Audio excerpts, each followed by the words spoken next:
ওয়া আদামু উসকুন আনতা ওয়া যাওজুকাল জান্নাহ।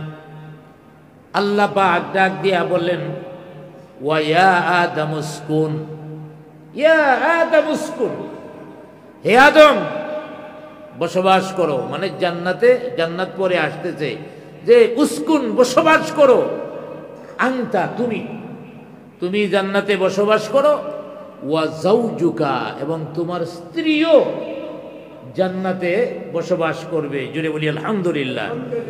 তাইলে আল্লাহ পাক প্রথম বলছেন আদম আলাইহিস সালামকে তুমি জান্নাতে যাও, এরপরে বলছেন হাওয়া, মানে তোমার সাথে হাওয়াকে নাও। তাইলে এই আয়াত দ্বারাও বোঝা গেল স্বামী হলো স্ত্রীর অভিভাবক,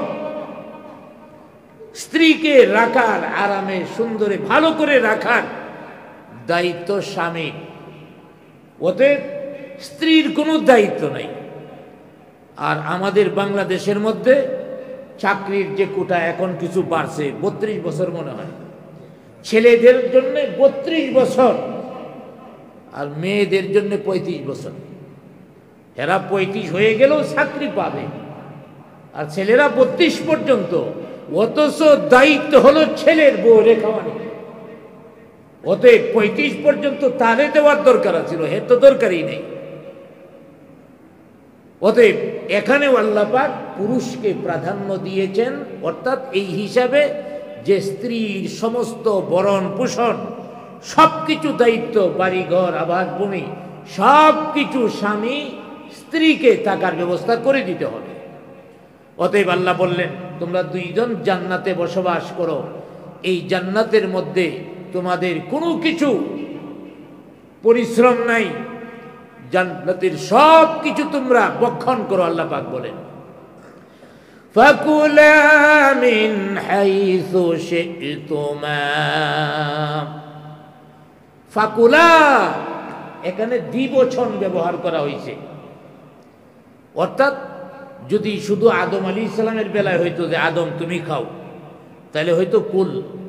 এখানে বলছে ফাকুলা, কি করো তোমরা দুইজনই খাও, অর্থাৎ খাবারের বেলায় উভয়জনে সমান সমান তোমরা খাও। কিন্তু বসবাসের বেলায় আদম তুমি বসবাস করো, সাথে হাওয়ারে রাখো। যখন ওখানে বসবাস করবে খাবারের বিষয়ে তোমারও যেমন অধিকার আছে, হাওয়ারও অধিকার আছে, যার যেটা মনে চায় খাইতে থাকো। ফাকুলা মিন হাইসু শি'তুমা। জান্নাতের ভিতরে অসংখ্য নাজ নিয়ামত রয়েছে, যার যা মন চায় তোমরা খাইতে থাকো, কোনো কিছু সমস্যা নাই। ওয়ালা তাকরাবা হাদিহিশ শাজারা। আল্লাহ পাক বললেন তবে ওই যে দেখা যায় একটা গাছ, এই গাছটার কাছেও তোমরা যাবা না। এই যে সামনে একটা গাছ দেখা যায়, গন্ধম গাছ, এই গন্ধম গাছের কাছেও যাইবা না, ফল তো খাইবা দূরের কথা। জান্নাতে যত নাজ নিয়ামত আছে সব ভোগ করো, কোনো অসুবিধা নাই। শুধু একটা নিষেধাজ্ঞা আল্লাহ পাক দিয়েছিলেন যে তোমরা এই গাছটার কাছেও যাইতে পারবা না, ফল খাইবা তো দূরের কথা। হযরতে আদম আলাইহিস সালাম আল্লাহ পাককে বললেন, আল্লাহ জান্নাতুল ফিরদাউসের মধ্যে তুমি জায়গা দিয়েছ, অসংখ্য নিয়ামত দান করেছ, একটা মাত্র ফলের ব্যাপারে নিষেধ করেছ। এই ফলটা খাওয়ার দরকার নাই, কাছেও যাওয়ার দরকার নাই, আমরা অন্যান্য ফল খাবো, তাতে আমাদের কোনো অসুবিধা নেই। অতএব আল্লাহ পাককে কথা দিলেন যে আমরা এই গাছের ফল খাবো না, গাছের কাছেও যাব না। আল্লাহ পাক বলে দিয়েছিলেন যদি খাও বিপদ আছে। কি বিপদ? ফাতাকুনা মিনাজ জালিমিন। তোমরা যদি এই গাছের ফল ভক্ষণ করো তাহলে তোমরা জালেম হয়ে যাবে, নিজের উপরে অত্যাচারী হয়ে যাবে, সীমালঙ্ঘনকারী হয়ে যাবে, অর্থাৎ তোমরা নিজেরাই নিজেদের বিপদ ডেকে আনবে।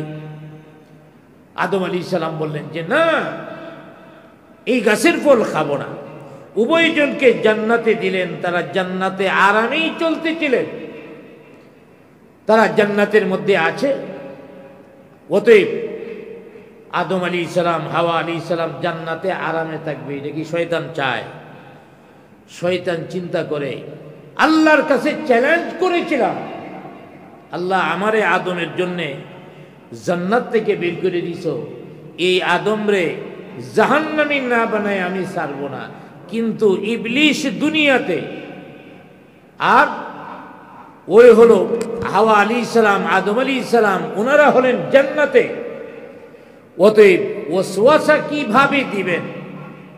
শয়তান টেনশনের মধ্যে ছিল এবং শয়তান সব সময় পেরেশান ছিল কিভাবে তাদেরকে ধোঁকা দেওয়া যায়, কিভাবে জান্নাত থেকে বের করা যায়। আর জান্নাতের মধ্যে যাইয়া তো আমি ধোঁকাও দিতে পারবো না, কারণ শয়তানকে জান্নাত থেকে বের করে দেওয়া হয়েছে, আবার জান্নাতে যাওয়ার সুযোগ আছে? আর তো জান্নাতে যাওয়ার সুযোগ নেই। অতএব ইবলিশ চেষ্টা করতে থাকলো কি করা যায়, কি করা যায়। যদিও জান্নাতে যাওয়া যায় না, জান্নাত হলো উপরে, সাতবক আকাশের উপরে, কিন্তু এই সপ্ত আকাশ পর্যন্ত তার যাওয়ার একটা অধিকার ছিল। অতএব এই সপ্ত আকাশের উপরে যেয়ে সে চিন্তা ভাবনা করতে থাকলো কিভাবে ধোঁকা দেওয়া যায়, কিভাবে ধোঁকা দেওয়া যায়। যাক, সেই শয়তান এক সময় সক্ষম হলো এবং জান্নাতের ভিতরে যায়া ধোঁকা দিল, গন্ধম ফল খাওয়াইল। কেমনে খাওয়াইল পরে আলোচনা আসতেছে। অতএব শয়তান যে জিদ করেছিল যে আল্লাহ আদম সন্তানকে আমি অবশ্যই পথভ্রষ্ট করে ছাড়বো, আলাইহিস সালাম, হাওয়া আলাইহিস সালাম উভয়কে যখন গন্ধম ফল খাওয়ালেন, গন্ধম ফল খেয়ে তারা অপরাধী হয়ে গেল এবং জান্নাতের পোশাক তাদের শরীর থেকে খসে পড়ল। কারণ জান্নাতের পোশাক কোনো অপরাধীর জন্য হতে পারে না। অতএব এখানে আল্লাহর একটা আদেশ লঙ্ঘন করছে, যদিও এখানে আল্লাহর ইশারা আছে, কিন্তু সাময়িকভাবে জান্নাতের পোশাক সরে গেল। এখন আদম আলাইহিস সালাম, হাওয়া আলাইহিস সালাম খালি বাগানের ভিতরে দৌড়ায়, বাগানের ভিতরে দৌড়ায়, কে সর্বনাশ করে ফেলছি। এবং আদম আলাইহিস সালাম, হাওয়া আলাইহিস সালাম এই যে গন্ধম ফল খাইলেন, এটাকে আমরা অপরাধ বলবো না ভুল বলবো, এটা হলো আলোচ্য বিষয়। অনেক সময় মানুষ আলোচনা করতে করতে বলে থাকে যে এটা ছিল আদম আলাইহিস সালামের গুনাহ। না, এটা আদম আলাইহিস সালামের গুনাহ নয়, বরং এটা ছিল আদম আলাইহিস সালামের ভুল। ভুল আর গুনাহ এক জিনিস নয়। গাড়ি চালাইতেছে, হঠাৎ করে দুর্ঘটনায় একজন লোক মেরে ফেলাইছে, ড্রাইভারের ফাঁসি হবে না, বরং ওই সন্তানের জন্য আর্থিক ক্ষতিপূরণ দিতে হবে। কিন্তু যদি যাইনে বুঝে একজনকে খুন করে, তাহলে শুধু ক্ষতিপূরণ না, তার মৃত্যুদণ্ড হবে। আর ওখানে দিয়াত মানে সে একটা মালামাল দেয়া, অর্থ দেয়া সে মুক্তি পাওয়ার একটা ব্যবস্থা আছে। হযরত আদম আলাইহিস সালাতু ওয়াস সালাম আসলে এখানে ভুল করেছিলেন। অনেকেই বলতে পারে ভুল কেমনে, আল্লাহ পাক তো বারবার নিষেধ করে দিয়েছিলেন, এরপরেও তিনি করছেন, তাইলে ভুলে কেমনে? আসলে শয়তান এসে ধোঁকাটা আল্লাহর নামে কসম দিয়ে বলছিল। আলোচনা পরে আসবে কি বলছিল, যার কারণে আদম আলাইহিস সালাম কিছুক্ষণের জন্য ভুলে গেছিলেন যে আল্লাহর নামে কসম কাইটা কেউ মিথ্যা কথা বলতে পারে না, এই জন্যে শয়তানের কথা বিশ্বাস করে নিয়েছিল। এবং আদম আলাইহিস সালামের এটা ছিল ভুল, গুনাহ নয়। আল্লাহ পাক অন্য জায়গায় বলেছেন ফানাসিয়া ওয়া লাম নাজিদ লাহু আযমা, যে এটা আদম আলাইহিস সালাম ভুলে গেছে। অতএব আদম আলাইহিস সালাম তার সংকল্প ঠিক রাখতে পারেনি। আদম আলাইহিস সালাম ভুলে গেছিলেন। ওই ভুলে যাওয়ার কারণে কোনো মানুষ যদি ভুলে যায় আর করে, আবার সাথে সাথে কান্নাকাটি করে, মাপ চায়, ক্ষমা চায়, আল্লাহ পাক ক্ষমাও করে দেন। জুড়ে বলি সুবহানাল্লাহ। ওই যে শয়তান বলছিল না, চ্যালেঞ্জ করছিল, আল্লাহ যে শক্তি আমাকে দিছো কিয়ামত পর্যন্ত হায়াত তোমার সব বান্দাদের বনি আদমদেরকে আমি জাহান্নামে না নিয়ে ছাড়ব না। আল্লাহ পাক বলেছিলেন, হ্যাঁ শয়তান, আমার বান্দাকে একদিন 2 দিন, 1 সপ্তাহ 2 সপ্তাহ, 1 মাস 2 মাস, 1 বছর 2 বছর, 1 যুগ 2 যুগ, 100 বছর পর্যন্ত আমার বান্দাকে গুনাহ করাবে। আর আমার বান্দা যদি চোখের পানি ছেড়ে দিয়া আমি আল্লাহর কাছে ক্ষমা চায়, মুহূর্তের মধ্যে আমি আমার বান্দার গুনাহ মাফ করে দিব। গুনাহ করেই বিকত। হযরতে আদম আলাইহিস সালাম ভুল করে ফেললেন, আল্লাহর কাছে এখন ক্রন্দন করে তওবা করেন, আল্লাহর কাছে ক্রন্দন করেন। জান্নাতি পোশাক যখন শরীর থেকে পড়ে গেল তখন বাগানের দিকে দৌড়ায়। কেন বাগানের দিকে দৌড়ায়? খালি ময়দানে যদি তাকে তার দেহ দেখা যাবে, এই জন্যে বাগানের দিকে দৌড়ায়। আল্লাহ পাক জিজ্ঞাসা করেন, ওরে আদম, তুমি কি আমার থেকে পলাইতেছো? আদম আলাইহিস সালাম কত সুন্দর জবাব দিলেন, আল্লাহ তোমার থেকে পালাবার জায়গা তো নাই, আমি পলাইতেছি না, বরং আমি লজ্জায় বাগানের ভিতরে ঢুকতেছি। আমি যে তোমার সাথে প্রতিশ্রুতি ঠিক রাখতে পারলাম না, এই লজ্জায় আমি বাগানের ভিতরে ঢুকছি, তোমার থেকে পালাই না। অতএব আদম আলাইহিস সালাম ক্ষমা চাওয়া শুরু করলেন। এখানেই পার্থক্য। ইবলিস সে যখন আল্লাহর আদেশ অমান্য করলো, আল্লাহ পাক জিজ্ঞেস করলেন, অমান্য করলে কেন গিয়া? হে আবার যুক্তি দেওয়া শুরু করছে, তার কাজের সপক্ষে যুক্তি। আর আদম আলাইহিস সালাম এই কথা বলেন নাই, আল্লাহ আমার মনে ছিল না, এটা বলে নাই, কোনো যুক্তি দেন নাই। যুক্তি ছাড়াই নিঃশর্তভাবে আল্লাহ আমি ভুল করে বলাইছি। এই হলো শয়তানের মধ্যে ব্যবধান। এই জন্য তো আল্লাহর হাবিব এক হাদিসের মধ্যে বলেছেন, কুল্লু বানি আদম খাত্তাউন ওয়া খায়রুল খাত্তাইন আত-তাওয়াবুন। আল্লাহর হাবিব বলেন, কুল্লু বানি আদম খাত্তাউন, সমস্ত বনি আদম গুনাহগার। সমস্ত মানুষেরই কম বেশি গুনাহ আছে। আমাদের গুনাহ আছে না নাই? আওয়াজ দিয়ে বলেন, আছে না নাই? গুনাহ নাই এমন কোন লোক আছে? এমন কোন লোক পাওয়া যাবে না। এজন্যই আল্লাহর হাবিব বলেন, কুল্লু বানি আদমা খাত্তাউন, প্রত্যেকটা আদম সন্তানই গুনাহগার।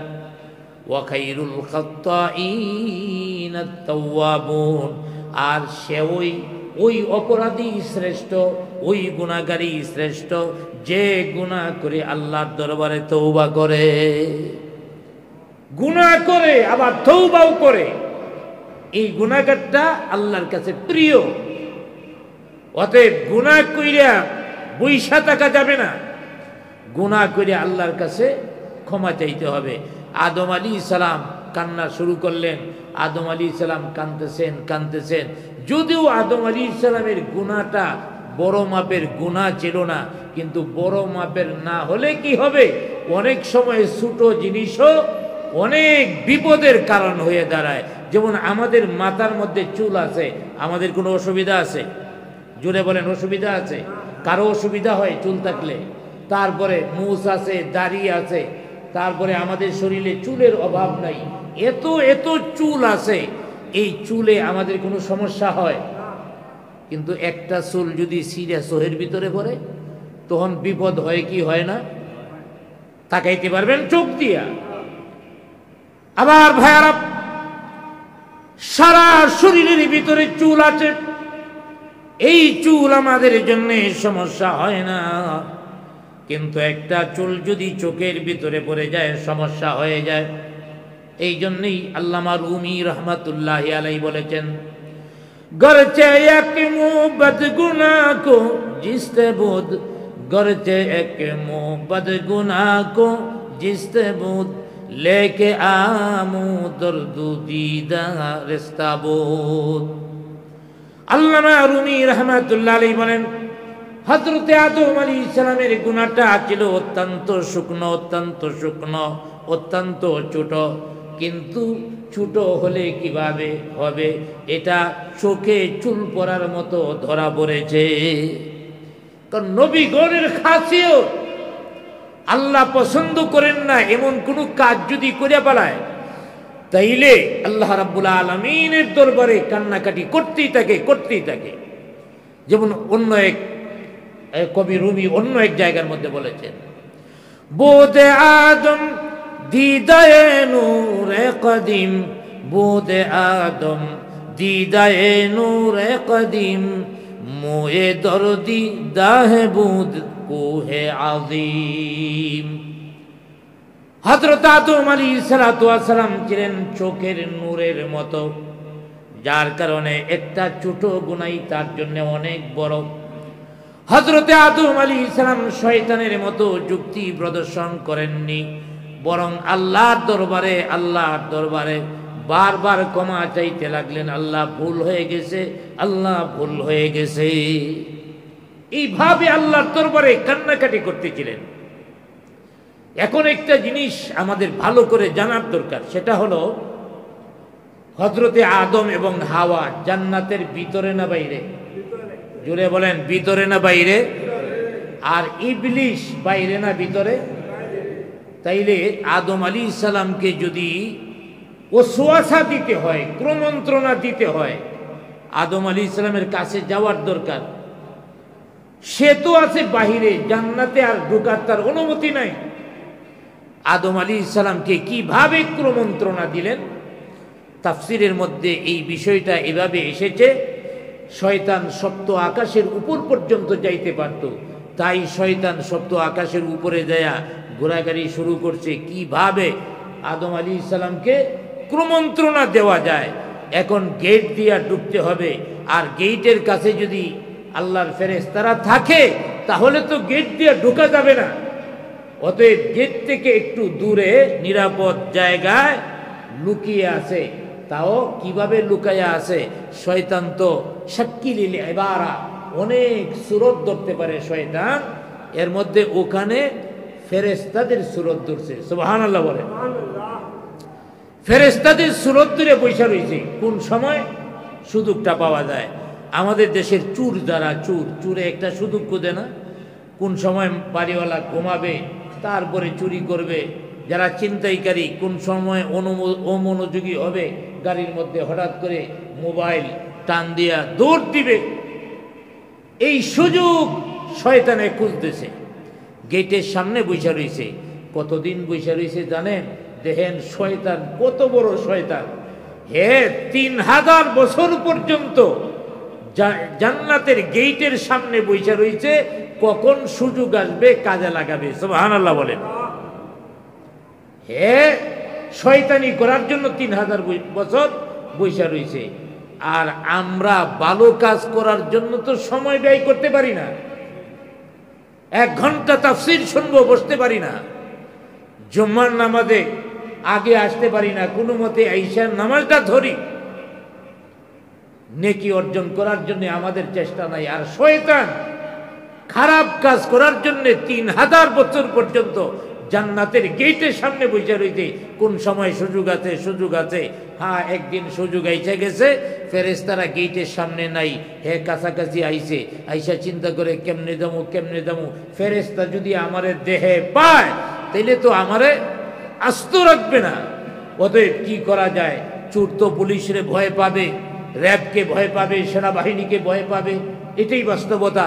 অতএব এই ইবলিশও চিন্তা করলো ফেরেশতারা যাতে না দেখে।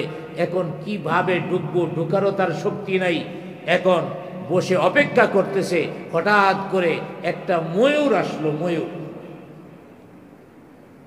ইবলিশের নজর ময়ূরের দিকে পড়ল। ময়ূরটাও ইবলিশকে দেখল। ময়ূরের জবান খুলে গেল আর ডাক দিয়া বলল, হে আগন্তুক, তুমি কে? তোমার পরিচয় কি? এবার পরিচয় দিল, আমি আল্লাহর তৈরি ফেরেশতা। আমি আল্লাহর তৈরি ফেরেশতা। হে তো আগে থেকেই ফেরেশতার রূপ ধারণ করে আছে। এবার ময়ূরে চিন্তা করলো, ঠিক আছে, ফেরেশতা যেহেতু তার সাথে একটু কথা টথা বলি। আল্লাহ তৈরি ফেরেশতা ময়ূর কাছে গেছে, এবার কয় তো এনে বৈশা রইছ কেন লাগিয়া? কই বৈশা রইছি যে অনেক ফেরেশতাদের অনেক কাজ, আর আমারও কাজ আছে। তবে বিভিন্ন ফেরেশতারা যারা জান্নাতে যাওয়ার অনুমতি আছে ওরা জান্নাতে যায়, আমার জান্নাতে যাওয়ার অনুমতি নাই, এই জন্য আমি যাইতে পারতেছি না। আরে মনটার মধ্যে খুব দুঃখ, খুব বেদনা। শয়তান তো একেবারে আনায়া বিনায়া বলা শুরু করলো, আরে একটা বার যদি আমি জান্নাতটা দেখতে পারতাম, আমি যদি ঢুকতে পারতাম, কিন্তু আমার তো জান্নাতে ঢুকার অনুমতিও নাই, শক্তিও নাই।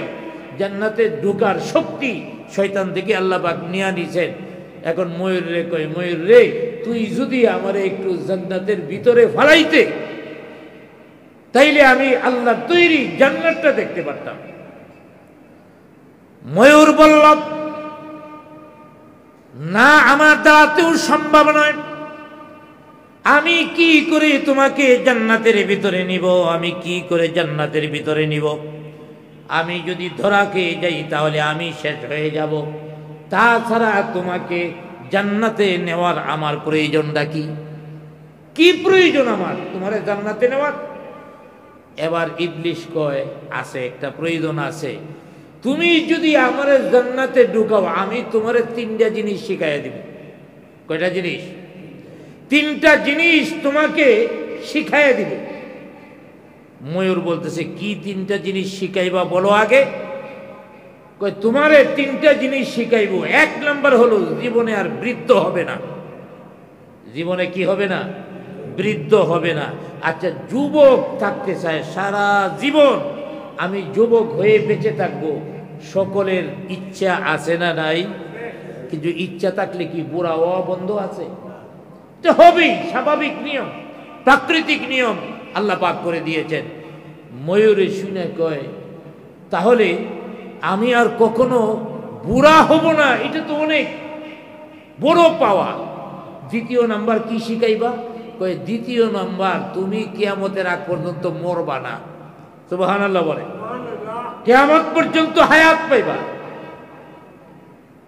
3য় নাম্বার কি? ওই শয়তান বলল, 3য় নাম্বার তোমাকে এমন একটা বিষয় শিক্ষা দিব, অর্থাৎ 1 নাম্বার বৃদ্ধ হবে না, 2 নাম্বার তুমি কিয়ামত পর্যন্ত মরবে না, 3য় নাম্বার কিয়ামত পর্যন্ত তুমি জান্নাতে থাকবে। উড়াউড়ি করিয়া রোদে বৃষ্টিতে কষ্ট করতে হবে না। এবার ময়ূরের লোভ লেগে গেছে, কই 3টা জিনিস তো আমার দরকার। কই, তাইলে আমারে ভিতরে নাও। তো ময়ূরে কয়, তোমার ভিতরে নেওয়ার শক্তি আসলে আমারও নাই, কিন্তু 3টা জিনিস আমার খুব দরকার। একটু অপেক্ষা করো, আমার একটা বন্ধু আছে, এই বন্ধুরে নিয়ে আসি। এই বন্ধু জান্নাতের ভিতরে ঢুকতে পারে। এবার যে তার বন্ধুরে নিয়ে আসে, বন্ধুকে একটা সাপ, সাপেরে নিয়ে আসে। সাপ এবং ময়ূর 2 জন হাজির হয়ে গেল। এবার ময়ূর বলল, হে আল্লাহর তৈরি ফেরেশতা, কারণ ময়ূর তো তারে ফেরেশতা হিসাবে জানে। হে আল্লাহর তৈরি ফেরেশতা, আমরা 2 জনকে এই 3টা জিনিস দিতে হবে, তাইলে তোমাকে জান্নাতের ভিতরে নেওয়া হবে। হ্যাঁ, তোমরা 2 জনকেই দেওয়া হবে। সাপে কয়, আগে শিখাও। সাপেরও বুদ্ধি কম না, কয় আগে শিখাও। কয়, না, আগে শিখাবো না, আগে জান্নাতে আমারে নাও, আমার লোভ সহ্য হইতেছে না। 3টা জিনিস শিখাইলে একটু সময় লাগবে, সময় করে তোমাদের শিখাবো। এত বড় বড় জিনিস সহজে শিখা যায় নাকি? তোমরা মনে রাখতে পারবে না, আমি মনে রাখার ব্যবস্থা করে দিব।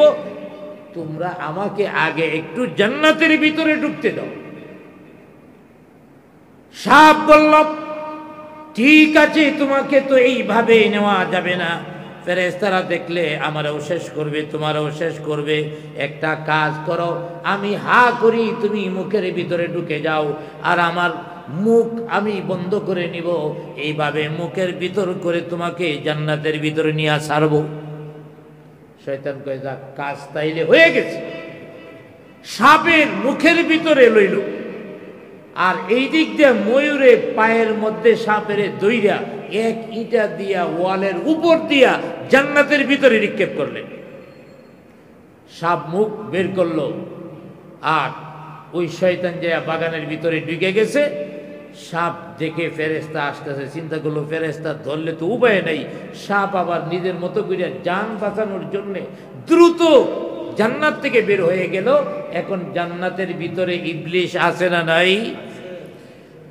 ইবলিশ বাগানের মধ্যে আছে। হযরতে আদম আলাইহিস সালাম হাওয়া আলাইহিস সালামের দিকে শুধু লক্ষ্য রাখে, কখনো এই বাগানের দিকে। একবার বাগানের দিকে আসছে, আসার পরে এবার ইবলিশে বলতেছে, হে আদম, ফেরেশতা সাজে, ফেরেশতা এখনো ফেরেশতা সেজে বলতেছে, আমি আল্লাহর তৈরি ফেরেশতা। ঠিক আছে, আল্লাহর তৈরি ফেরেশতা, কি বলবেন বলুন। কই বলার তো কিছু নাই, বিশ্বাস করবা কিনা জানি না, তবে আল্লাহ পাক তোমাদেরকে গন্ধম খাওয়ার জন্য নিষেধ করেছেন। কেন নিষেধ করেছেন জানো? কই না, তা তো জানি না। কই দুইটা কারণ। সেই দুইটা কারণ কি? ইল্লা আন তাকুনা মালাকাইনি আও তাকুনা মিনাল খালিদিন। হে আদম এবং হাওয়া, সব জিনিস তোমাদের জন্য হালাল করেছেন, দুইটা জিনিস, একটা জিনিস বাদ দিয়া, এটা হলো গন্ধম। দুইটা কারণে তোমাদেরকে খাওয়া নিষেধ করে দিয়েছেন। এক নাম্বার হলো, তোমরা যদি গন্ধম খাও তাহলে তোমরা ফেরেশতা হয়ে যাইবা। গন্ধম খেলে কি হয়ে যাইব? ফেরেশতা হয়ে যাইবা। আর ফেরেশতারা জান্নাতে থাকবে, তোমাদের আর জান্নাত থেকে কেউ বের করতে পারবে না।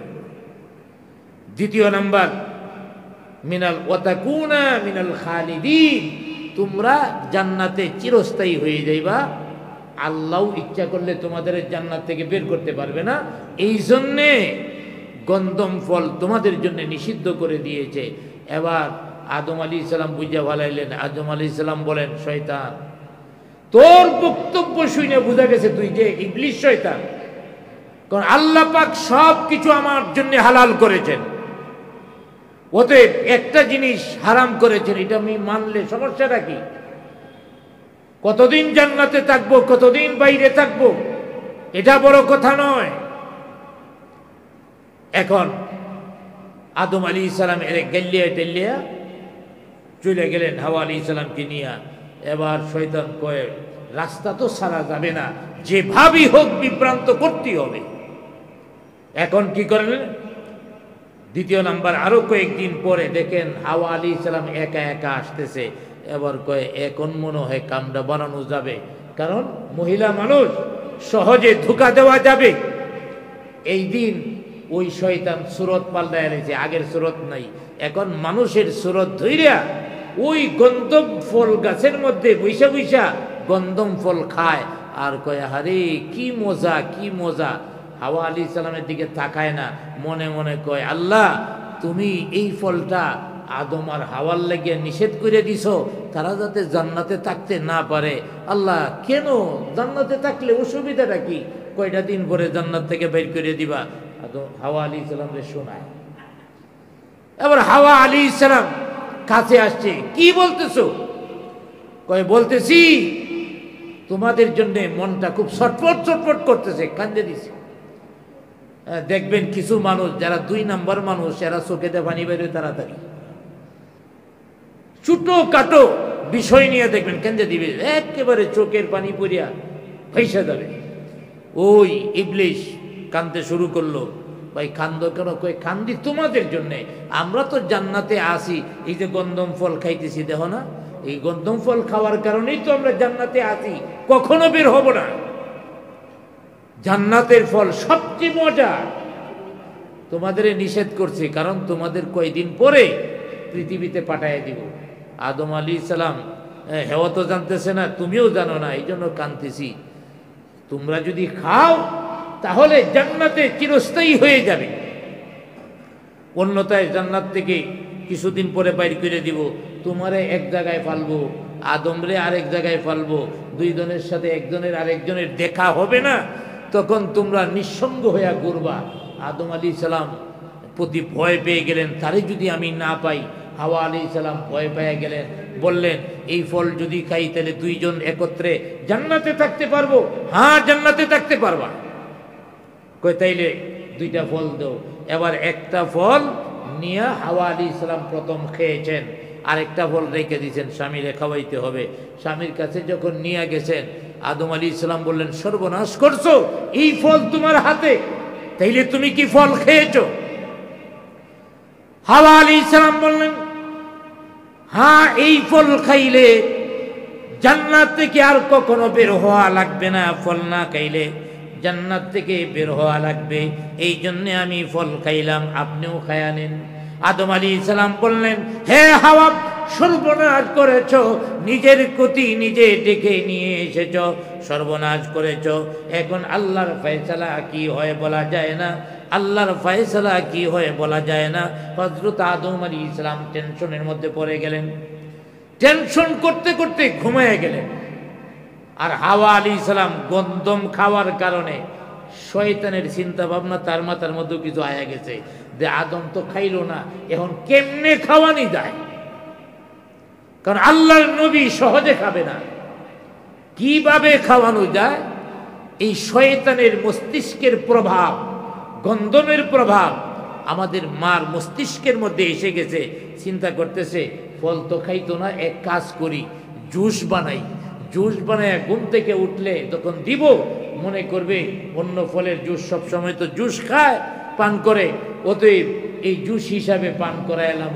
আরো অন্যান্য ফলের জুস বানায়া, এই ফলের রস একসাথে দিয়া জুস বানায়া আদম আলাইহিস সালাম যখন ঘুম থেকে উঠেছেন, তখন এই জুসের গ্লাসটা নিয়ে দিলেন, স্বামী পান করেন। এবার জুসের গ্লাস ধইরা যখন পান করলেন, একসাথে হযরত আদম আলাইহিস সালামের জামা কাপড় এবং হাওয়া আলাইহিস সালামের জামা কাপড়, উভয়জনের জামা কাপড় দেহ থেকে সরে গেল। কারণ জান্নাতি জামা এই অপরাধের সাথে থাকতে পারে না, অতএব শরীর থেকে জান্নাতি জামা আলাদা হয়ে গেল, শয়তান সাকসেস হয়ে গেল। এখন হযরতে আদম আলাইহিস সালাতু ওয়াস সালাম, হাওয়া আলাইহিস সালাম দুইজনই উলঙ্গ, জান্নাতের বাগানের দিকে দৌড়ায়। জান্নাতি গাছের পাতা ছিঁড়ে, পাতা ছিঁড়া দুইজনের লজ্জাস্থান নিবারণ ডাকার জন্য তারা চাইতেছে। আর আল্লাহ পাক তখন বলেন, তোমাদের বলছিলাম না এই গাছের কাছেও যাইও না, এই গাছের ফল কেন খাইলা? আদম আলাইহিস সালাম তখন বলেছিলেন, আল্লাহ কোনো যুক্তি নাই, এই যে খাইলাম এটাও বলে নাই আমার বউ আমার জুস বানায় খাওয়াইছে, কি করে এটা ইচ্ছা করলে বলতে পারতো না? এটাও তো একটা উসর। আল্লাহ আমি তো জানি না, আমার বিবি সাহেবে আমার জুস বানায় খাওয়াইছে, কোনো উসর আপত্তি গুনার পক্ষে উত্থাপন করে নাই। আমরা নিজেরা অন্যায় করে তারপরে এই অন্যায়টাকে ঢাকার জন্যে আরো শত শত মিথ্যা কথা যোগ করি, যাতে অপরাধ থেকে বাঁচা যায়। হযরতে আদম আলাইহিস সালাম অপরাধ করার পরে তার স্ত্রী হাওয়া যেমন এই অপরাধের সপক্ষে যে শয়তান আমাদের ধোঁকা দেয় এই কাজটা করছে, এটা বলে নাই। হযরতে আদম আলাইহিস সালামও বলে নাই স্ত্রী আমারে খাওয়াইছে, এটা বলে নাই। বরং কি বলছে, আল্লাহ তোমার সাথে প্রতিশ্রুত ওয়াদা রাখতে পারলাম না, ভুল হয়ে গেছে, আল্লাহ ভুল করে পালাইছি, মাফ করে দাও, ভুল করে ফেলছি, মাফ করে দাও। হযরত আদম আলাইহিস সালাম এইভাবে আল্লাহর দরবারে কান্নাকাটি এক ফাঁকে আল্লাহ পাক বললেন, ঠিক আছে তোমাদের তওবা কবুল করলাম, তবে জান্নাতে আর থাকতে পারবা না, জান্নাত থেকে তোমাদেরকে পৃথিবীতে পাঠানো হবে। আসলে এটাও ছিল, পৃথিবীতে পাঠানোটা ছিল আল্লাহর ইচ্ছা। কারণ ইন্নী জাইলুন ফিল আরদি খলিফা, আল্লাহ পাক ফেরেশতাদেরকে বলছিলেন আমি পৃথিবীর মধ্যে আমার খলিফা পাঠাতে চাই। অর্থাৎ আদম আলাইহিস সালামকে সৃষ্টির আগে বলেছিলেন আমি আমার জমিনের মধ্যে খলিফা পাঠাতে চাই, সেই খলিফা আদম। আবার ভাইয়ারা, হযরত আদম আলাইহিস সালাম যদি জান্নাতের ভিতরে থাকে, এই খেলাফতের দায়িত্ব পৃথিবীর মধ্যে কিভাবে আদায় করবেন? এই জন্যে আদম আলাইহিসসালামকে জান্নাত থেকে বের করে পৃথিবীতে যেন পাঠানো যায়, এর জন্য একটা উসিলা তৈরি করলেন। আর এই উসিলাটা হলো গন্ধম ফল ভক্ষণ করা। আল্লাহ পাক বললেন, হে আদম, এখন আর জান্নাতের মধ্যে থাকতে পারবে না, জান্নাত থেকে বের হয়ে যাও, পৃথিবীতে যাও, যায় এখন তুমি গম চাষাবাদ করো, আদা রসুন চাষাবাদ করো। আল্লাহ পাক চাষাবাদের যাবতীয় নিয়ম কানুন দিয়া, শিক্ষা দিয়া, তারপরে আদম আলাইহিসসালাম হাওয়া আলাইহিসসালামকে আল্লাহ পাক পৃথিবীর মধ্যে পাঠিয়ে দিলেন। পৃথিবীতে আসার পরে আল্লাহর দরবারে দুইজন কাঁদতে থাকলেন। কিভাবে কাঁদলেন আমার ভাইয়েরা? মাত্র একটা আদেশ লঙ্ঘন করার কারণে 350 বছর পর্যন্ত দুইজন কেঁদেছেন। আর আমরা শত শত হাজার বিধান না মানার কারণেও একবারও আল্লাহর দরবারে কান্নাকাটির প্রয়োজন মনে করি না। আদম আলাইহিস সালাম পৃথিবীতে এসে মাত্র একটা ভুল করেছিলেন, শয়তানের ক্রমন্তনায় পৃথিবীতে কি পরিমাণ ক্রন্দন করেছিল, কিভাবে ক্রন্দন করেছিল, তারপরে আল্লাহ পাক মাফ করেছিলেন। আগামী সপ্তাহে ইনশাল্লাহ আলোচনা আসতেছে। আগামী সপ্তাহে যে আয়াতগুলি আসতেছে, আদম আলাইহিস সালাম কিভাবে তওবা করেছিলেন, এই তওবার নমুনা আগামী সপ্তাহে আয়াতগুলির মধ্যে ইনশাল্লাহ সূরা আরাফের 23 নং আয়াত থেকে শুরু হবে। 23 নং আয়াত থেকে আদম আলাইহিস সালাম কিভাবে কান্নাকাটি করেছেন, তওবা করেছেন, সেই আলোচনা হবে। আমরা যথাসময়ে আসার চেষ্টা করি। আল্লাহ পাক তৌফিক দান করুক। সকলে বলি আমিন। আস্তাগফির।